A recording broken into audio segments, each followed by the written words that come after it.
Welcome to the Federal Clean Water Act Section 404 Assumptions Stakeholder Update. This is Les Lem, Wetland Section Manager for the Board of Water and Soil Resources, or BWSR, and I will be joined by Lewis Brockett, the BWSR Wetlands Policy Coordinator. Lewis and I will take turns covering the various topics throughout this presentation. We would have preferred to have held this meeting in person, but under the current circumstances and at this stage in the process, we felt that this would be the most effective way to disseminate this information and to obtain stakeholder feedback. So we will provide our contact information at the conclusion of the presentation, and we welcome the submittal of any questions or comments you may have. During the presentation, we will provide a brief overview of the regulatory programs that are implemented in the state and that are relevant to 404 assumption. We will be describing the concept and requirements for 404 assumption, including some history of assumption in Minnesota. We'll provide an update on recent developments and the current status of 404 assumption in Minnesota. We'll discuss program development needs that have been identified as necessary to meet the federal requirements for 404 assumption. And finally, we'll provide an outline of the next steps in the assumption process.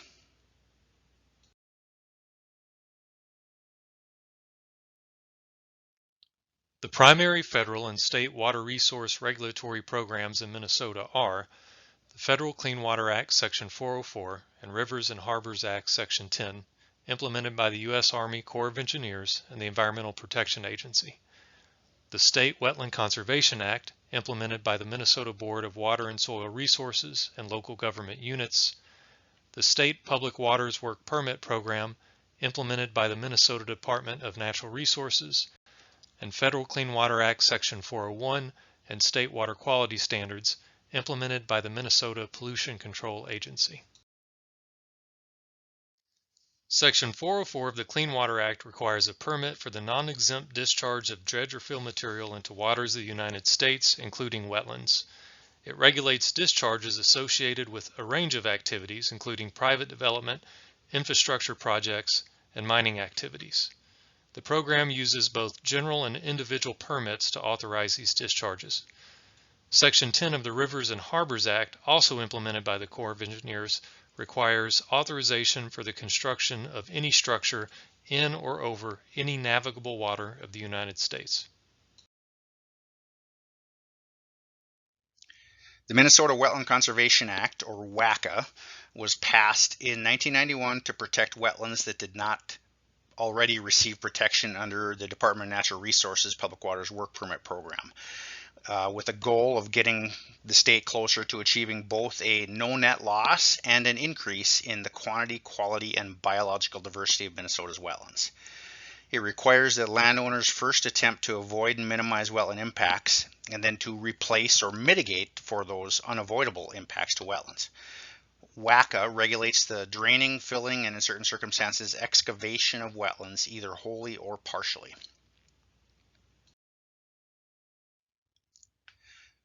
The Wetland Conservation Act is administered by BWSR at the state level, with primary implementation by local government units, or LGUs. BWSR develops the WACA rules, and the LGU makes the decision as to whether the activity can be authorized under those rules. The WACA decision-making process is based on the technical findings and recommendations of the Technical Evaluation Panel, or the TEP, which consists of technical professionals appointed by BWSR, by the LGU, by the Soil and Water Conservation District, and sometimes by the Department of Natural Resources, depending on the circumstances. Enforcement is primarily provided by the Department of Natural Resources as well as by other licensed peace officers, but the Soil and Water Conservation District and the Technical Evaluation Panel also play important roles in the enforcement process. Legal authorities, primarily encompassed in Minnesota Statute 103G and as well as various other sections, and Minnesota Rule Chapter 8420 is the Wetland Conservation Act rule. The State Public Waters Work Permit Program is administered by the Department of Natural Resources. The DNR, under the Public Waters Permit Program, regulates activities below the ordinary high water level in public waters, wetlands, and in public water streams and rivers. Public waters wetlands include all Circular 39 type 3, 4, and 5 wetlands that are 10 acres or more in size in unincorporated areas, or 2.5 acres or more in size in incorporated areas. All public waters have been inventoried by the DNR and are mapped for each county.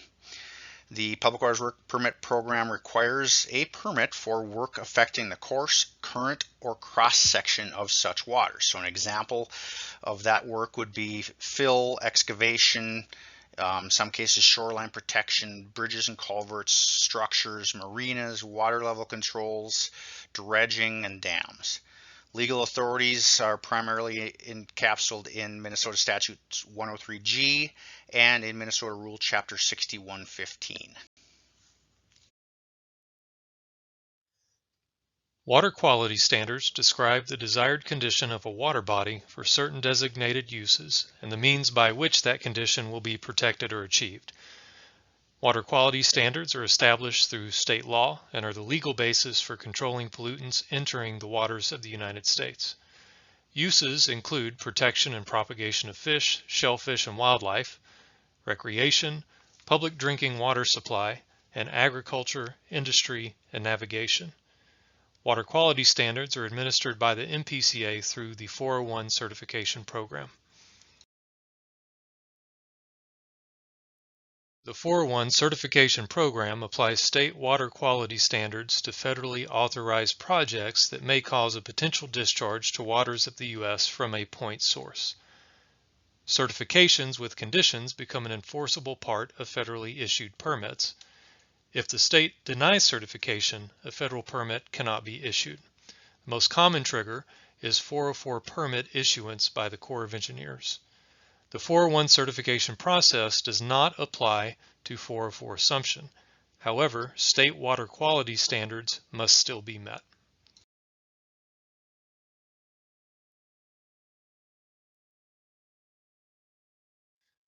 What is 404 assumption? In summary, assumption is the implementation of an EPA-approved state program that is equivalent to the federal program, eliminating the need for separate federally issued permits. It is authorized by Section 404H of the Clean Water Act. While there are currently 2 states that operate approved 404 programs, the Corps of Engineers has been the implementing authority in the remainder of states since the 404 program's inception. However, it was the intent of Congress that the requirements of Section 404 be administered and implemented directly by the states with oversight by EPA. What are assumable waters? 404 assumption does not apply to all waters. Assumable waters are those that would not be retained by the Corps and are thus assumed by the state. The Corps would retain Rivers and Harbors Act Section 10 waters and their adjacent wetlands up to an administrative boundary. The extent of the administrative boundary for adjacent wetlands is to be determined in consultation with the Corps of Engineers prior to state assumption. What are the basic requirements for 404 assumption? Broadly, the requirement for implementation of a state-assumed program is that it be consistent with and no less stringent than the federal program. More specifically, the state must demonstrate, among other requirements, jurisdiction over all waters of the United States, including wetlands, excluding those waters to be retained by the Corps, regulation of at least the scope of activities required by applicable statute and regulation, adequate legal authority and staffing capacity to implement the program, adequate enforcement authority, and compliance with certain permitting standards and procedural, noticing, and reporting requirements. Potential benefits of 404 assumption, as identified by the Association of State Wetland Managers and described in the 2017 feasibility study, include improved permitting timelines as a result of decreased regulatory redundancy, streamlined processes, and administrated by more responsive regulatory authorities, reduced cost for permit applicants resulting from more efficient and timely processes, and improve resource management and regulatory consistency through seamless integration with other state programs and increased utilization of local expertise. Additionally, coordination will be simplified simply to there being fewer agencies involved. There is some possibility of a slight workload increase for LGUs and state staff as a result of potentially expanded jurisdiction to include headwater streams and of ensuring regulation of small lake-like basins that are not currently mapped on the public waters inventory. The state may also experience a modest increase in workload due to potential minor changes to decision-making authority. The decision of whether to apply for assumption will be made by the state legislature and governor with input from state agency leadership and stakeholders. To apply for assumption, the state must submit to EPA a complete description of the state's regulatory program, copies of state statutes and regulations, a memorandum of agreement with the Corps of Engineers describing assumable waters, an MOA with EPA setting forth state and federal responsibilities for administration and enforcement, and an Attorney General statement of authority. If a final decision is made by the state to apply for assumption, the application is submitted to EPA accompanied by a letter from the governor requesting program approval. We will now provide an update on the overall progress and current status of the project. Specifically, we will discuss the Assumable Waters Analysis, 2019 legislation, EPA grant, and ongoing coordination and consultation.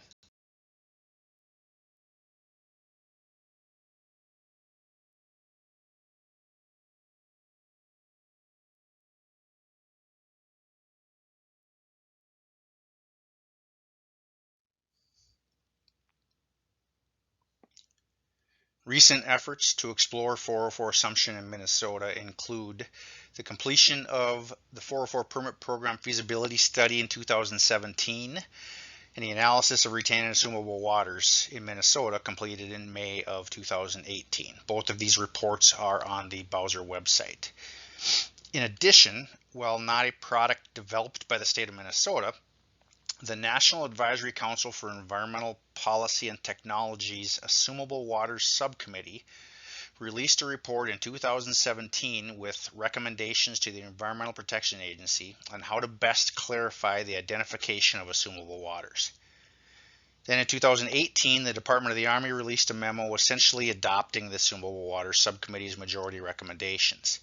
This memo changed the results of the 2018 Assumable Waters analysis significantly, which we'll discuss next.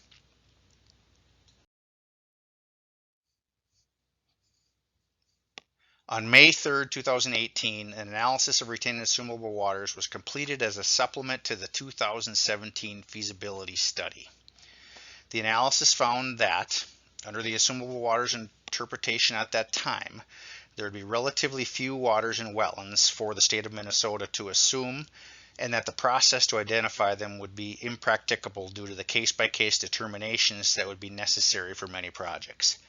Although being able to assume roughly 88% of streams, other state assumable waters would consist of approximately only 8.5% of jurisdictional wetlands and 1.3% of lakes and non-wetland basins.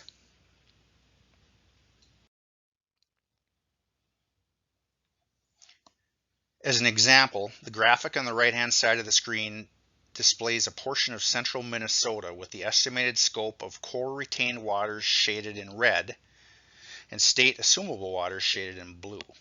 In the state's opinion, such a regulatory mosaic would not present a situation whereby 404 assumption would be desirable or feasible.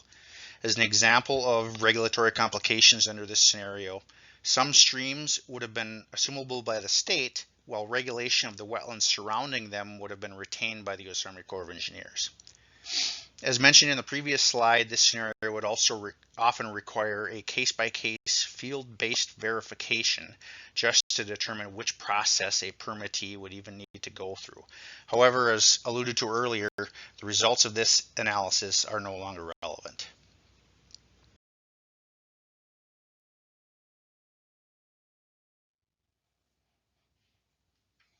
As we discussed earlier, the Assumable Waters Subcommittee provided recommendations on how best to clarify the identification of assumable waters to the EPA in a May 2017 report. The subcommittee's majority recommendations would both result in more waters for the state to assume and greater certainty concerning their status. Then in 2018, a memo issued by the Department of the Army directed the Corps of Engineers to essentially adopt the majority recommendations made by the Assumable Waters Subcommittee.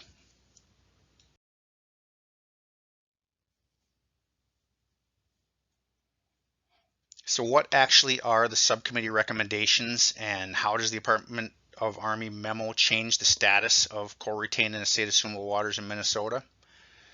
Well, in summary, the Corps is to retain most waters subject to their jurisdiction under Section 10 of the Rivers and Harbors Act. Additionally, the Corps is to retain wetlands adjacent to those retained Section 10 waters up to an administrative boundary, which is to be determined through consultation with the Corps. A very cursory estimate of these criteria indicates that the proportion of wetland acres potentially assumable by the state is approximately 98.5% of wetland acres, with the Corps retaining approximately 1.5%. Again, this is based on a very cursory analysis, but whether the actual proportion was 0.5% or 5%, it illustrates the significant change that has resulted from the 2018 Department of the Army memo.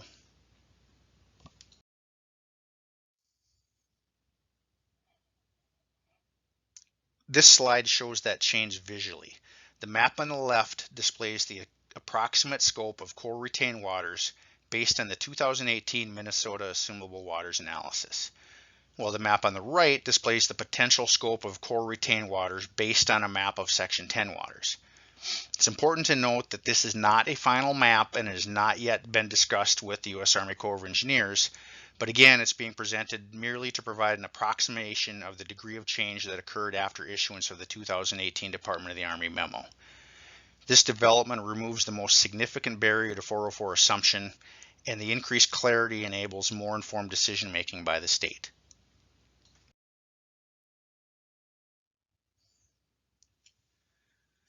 Legislation was passed in 2019 that provided funding to the Environmental Quality Board to begin to develop and assemble the material for 404 assumption. Because the state agencies with primary roles under 404 assumption are Bowser, the Department of Natural Resources, and the Pollution Control Agency, the legislation specifically authorized EQB to execute contracts or interagency agreements to facilitate the work. EQB and Bowser subsequently developed a contract to fulfill the requirements of the legislation, and Bowser has also developed agreements with DNR and PCA. The legislation also requires submittal of a report to the legislature that describes the additional funding necessary to secure 404 assumption and the funding necessary to fully implement a state-assumed program. To supplement the 2019 legislative appropriation, Bowser applied for and was awarded a $300,000 grant from EPA to hire a full-time project coordinator, partially fund Bowser, DNR, and PCA staff involvement, develop accurate cost estimates, and develop a more complete 404 assumption application package.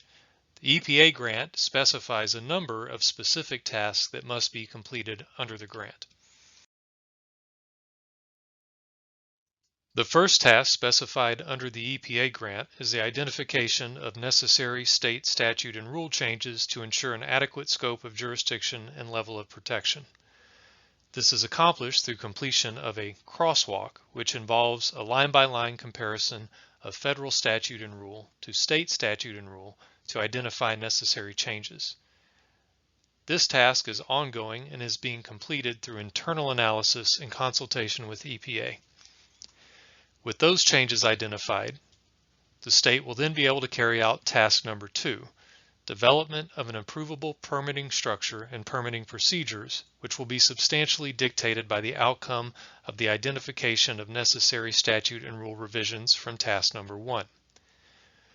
Following the completion of task number 2, the state will be able to identify the number and type of additional staff required for implementation and determine the amount of additional state funding necessary to develop and implement an assumed program. This task will serve as the basis for information provided to the state legislature in February of 2021. Following the completion of and drawing from the results of the previous 3 tasks, the state will develop a comprehensive description of the state's proposed program. This description is a core requirement of the state's application to EPA. Independent of other tasks and currently underway is the development of an MOA with the Secretary of the Army to identify and map waters to be retained by the Corps of Engineers and to establish procedures for projects with state and federal overlap. An example of this would be any project partially or entirely within waters retained by the Corps. Following the completion of the previous tasks, an MOA outlining state and federal responsibilities under the proposed state assumed program must be developed and entered into with the EPA.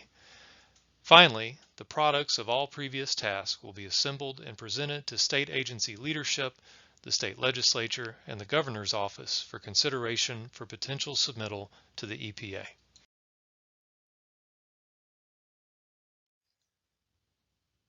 Concerning the general project status, a project coordinator was hired in December to coordinate between state agencies, federal agencies, and stakeholders. The coordinator is employed with Bowser.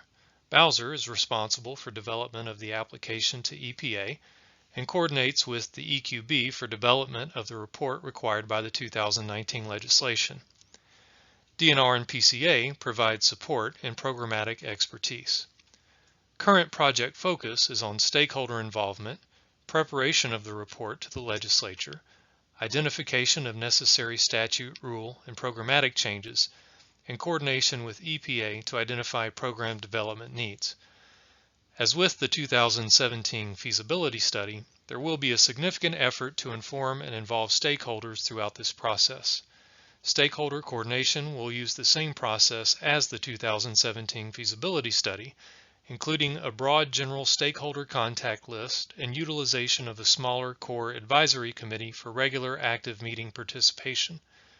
We are currently in the process of updating those contact lists, and a stakeholder meeting is tentatively planned for later this year. Concerning coordination with EPA, EPA has been fully engaged with the state, has committed substantial staff resources to assist Minnesota with its effort toward assumption, and is involved at both regional and national levels.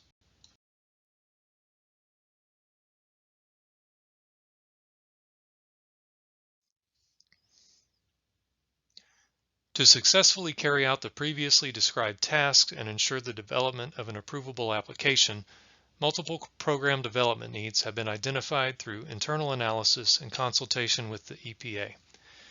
They include development of an approvable implementation structure, ensuring that permitting authority resides with the state, expansion of jurisdiction, implementation on federal lands,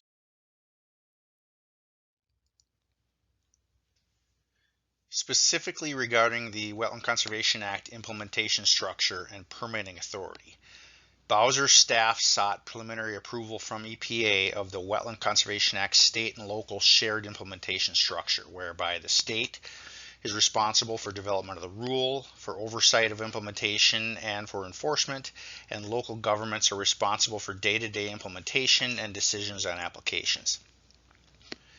Federal 404 assumption statute and regulations, however, preclude permitting by local governments because the state must have permitting authority. So under the existing WACA structure, permit decisions are made by local governments that, under an assumed 404 program, must be made by the state.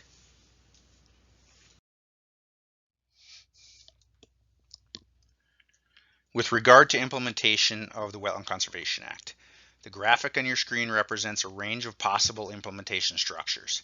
The first two options were discussed with EPA and are not approvable under 404 assumption. The third approach would involve the development of a general permit structure through which Bowser has full permit decision authority, with local governments continuing to review applications, make decisions under local authority, and verify that the proposed activity can be authorized under a given general permit. Wetland impacts that could not be authorized under a general permit would be reviewed and decisions made by state employees under an individual permit application.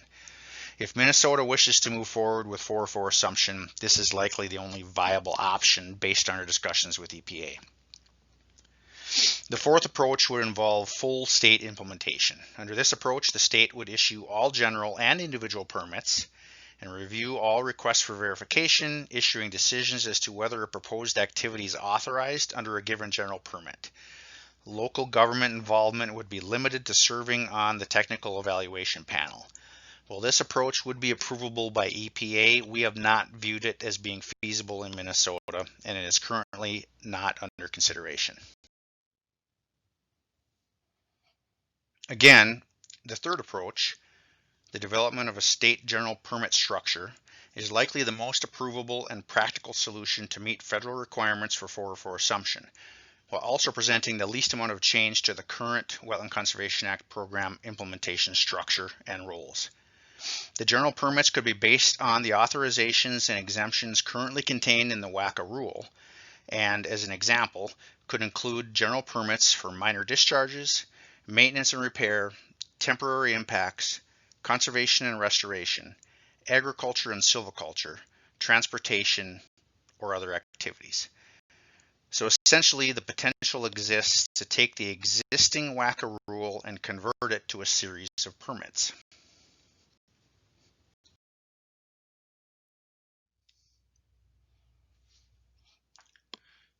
Under this approach, reporting thresholds would be established. When a proposed wetland impact exceeds the reporting threshold of a given general permit, the applicant would submit an application to the local government unit seeking verification that the activity can be authorized under the general permit and that any wetland replacement mitigation requirements are met. Work under non-reporting general permits or under the reporting threshold of reporting permits would not require notification. Then activities that could not be authorized under a general permit would be authorized by individual permits issued by a state employee. Individual permits authorize activities where the impacts exceed those that can be authorized by a general permit and will represent a relatively small portion of activities authorized. Essentially, these would be for larger wetland impacts. Finally, I think it's also important to note that there should be no issue with the existing public waters permitting program structure, as the Department of Natural Resources already implements that program as a state permitting program.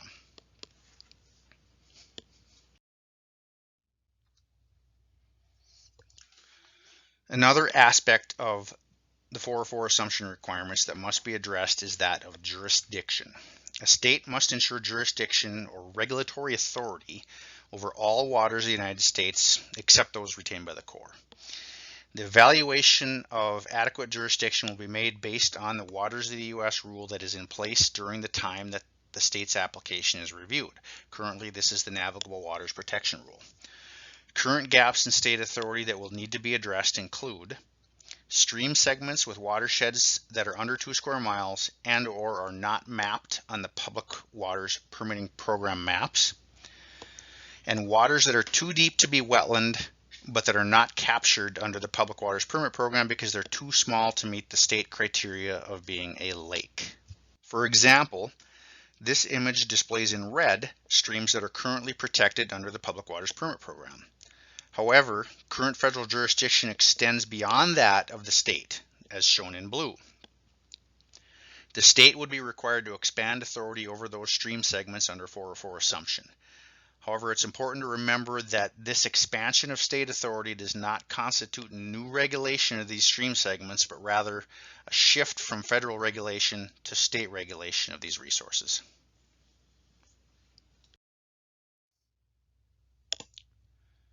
Here's an example of the second scenario where the state would need to expand its authority to some degree to meet federal requirements. On your screen, those waters outlined in yellow are public waters identified on the Public Waters Inventory and regulated under the Public Waters Permit Program. However, in the lower right corner of the picture, you can see a water body that is too small to be a lake, but that a portion of it is likely too deep to be classified as a wetland. These are known as deep water habitats. In reality, the fringe of these types of water bodies are almost always wetlands, so the Wetland Conservation Act will apply to those areas. But those inner, deeper areas are not technically regulated in some cases. So for the purposes of 404 assumption, we will need to show that the state has full legal authority over the entire basin, not just those fringe areas. responsibilities of LGUs in the state on federal lands will be developed with stakeholder input. Federal wetland permitting program, a permit cannot be issued unless the state certifies that the activity complies with state water quality standards. This is known as the 401 certification process. The 401 certification process does not apply to state assumed 404 programs. However, the state assumption regulations require that all permits issued by the state establish conditions ensuring that state water quality standards are met. Therefore, the state must develop a process for state-issued permits to ensure that water quality and anti-degradation standards are met through the issuance of those permits.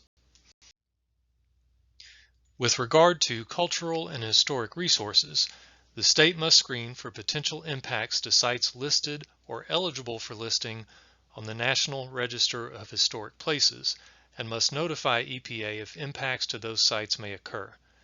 Such a process will be developed in consultation with EPA and stakeholders and will seek to conduct early consultation with the State Historic Preservation Officer prior to elevating projects with potential impacts to this resource to the EPA. Concerning threatened and endangered species, the 404B1 guidelines prohibit significant impacts to threatened and endangered species and/or critical habitat. The state must notify EPA when such impacts may occur, and EPA must coordinate with the U.S. Fish and Wildlife Service. The EPA has stated its commitment to fulfilling its responsibility under that process within required timeframes. Include a continuation of our efforts to coordinate with EPA on all aspects of program development, completing a regulatory crosswalk, which is essentially a comparison of all relevant state requirements with the federal requirements for 404 assumption, finish development of the program implementation structure, and this is primarily applicable to the Wetland Conservation Act, and to develop funding estimates for inclusion in the upcoming legislative report. Finally, much of the work we've completed thus far has been kind of behind the scenes busy work, assembling information and identifying requirements and options. However, we are getting to the point where additional stakeholder involvement will be important and helpful. So we plan to utilize essentially the same stakeholder coordination process as was used in the development of the 2017 feasibility study, and we plan to provide increased opportunity for discussion in upcoming meetings regardless of whatever format they may take place in.